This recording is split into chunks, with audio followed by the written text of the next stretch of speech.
So the superficial front line, as you might expect, is pretty much a balance to the superficial back line. So instead of starting on the back side of the toes, we're going to start on the front side of the toes with extensor hallucis and extensor digitorum longus, and we pick up the tibialis anterior here from the inside, and we go right over to the knee, like that. But hey, does that look like it? Especially if you look at it from the side? No, not quite. Because if we had muscles that went like that, they'd have great leverage on our toes, but they would, we'd have to have skin that went all the way out around to here. So God took this extra little piece of fascia and strapped it around here like that, so that all the muscles of the superficial front line go under this pulley on their way to the toes or the inside edge of the foot there. Now the retinaculum, which you can see here as a separate structure, and you usually see it in your anatomy books as a separate structure, is not really a separate structure. It's just a thickening of that superficial fascia, the superficial body leotard that runs all around the body that we were talking about when we were looking at the how fascia is in the body. So here we are on the superficial front line, going in under this retinaculum and up the front of the leg. This is all the muscles of what's known as the anterior compartment. Tibialis anterior, extensor digitorum longus, and extensor hallucis longus, which are known as Tom, Dick, and Harry.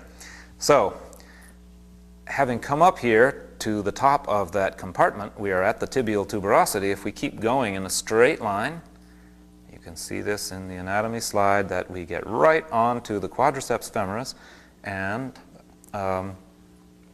as we go up on the quadriceps, the most superficial of that quadriceps is the rectus femoris, and it includes the kneecap. So I've just taken this thing right around and stuck it to the whole kneecap, because the patella is a piece of a pulley. It actually exists within the quadriceps tendon, and we're on the superficial front line, so we'll take right up to the most superficial muscle here, the quadriceps, the rectus femoris, goes up here to the anterior inferior iliac spine. So we've made it up to the anterior inferior iliac spine here, and we're kind of stuck.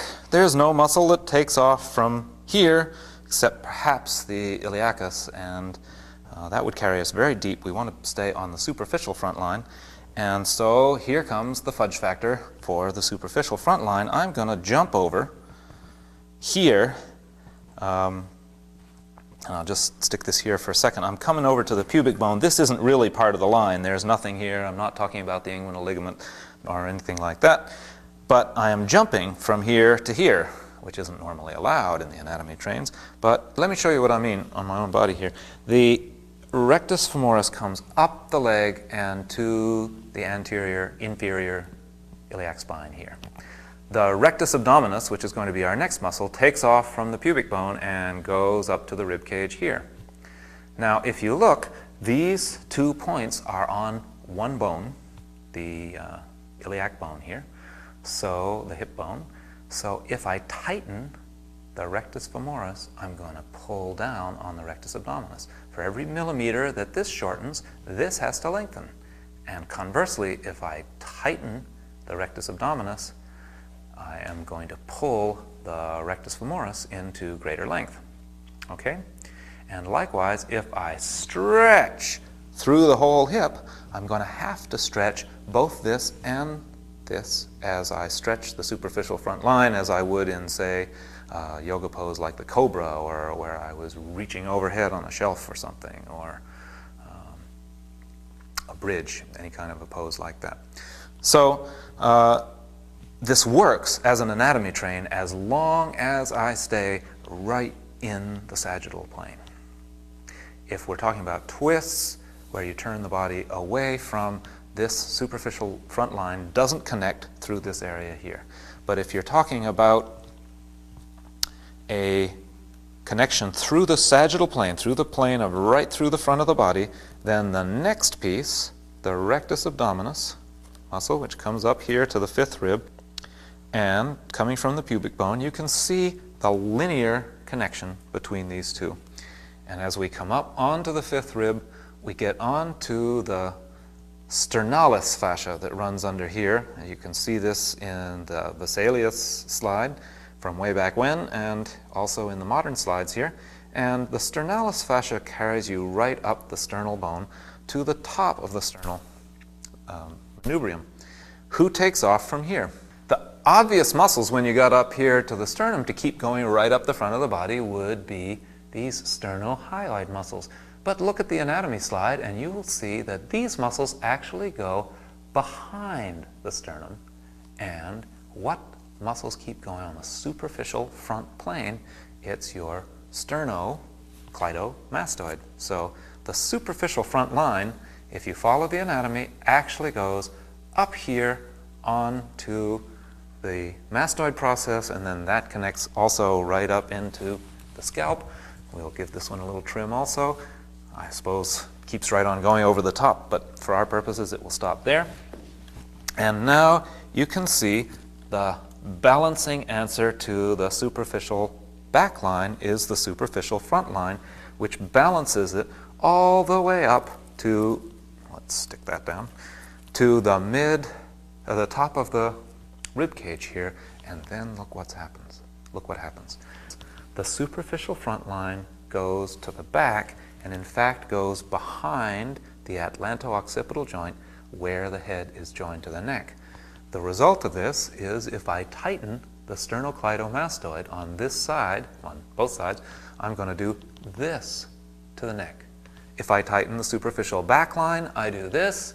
If I tighten the superficial front line, I do this. So is it any wonder that this is one of the most common postural faults that you can see? Because the superficial front line and the superficial back line both pull the neck into hyperextension, which is something that we always are working on to try to get this to happen. And we're going to see that the only line that really counterbalances this and takes your neck into flexion is the deep front line. So at the, as we look at this superficial front line and we come to understand it, there's a piece about how people react to fearful situations that becomes really clear.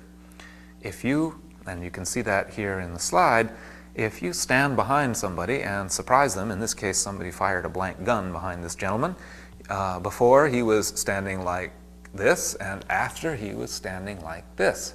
So he was shortening the front of his torso and he was shortening the back of his neck.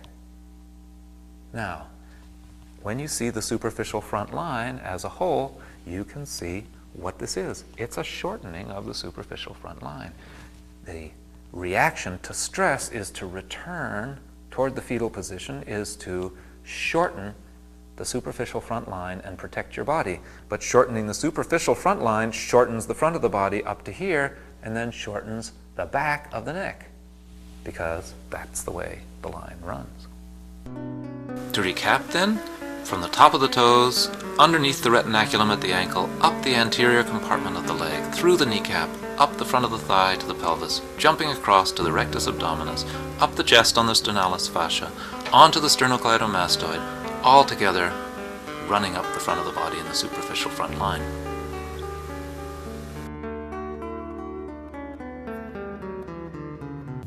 As you can see, a stretch like this would stretch the superficial front line, a stretch like the cobra or the upward-facing dog. And here's a simple stretch for the superficial front line on one side.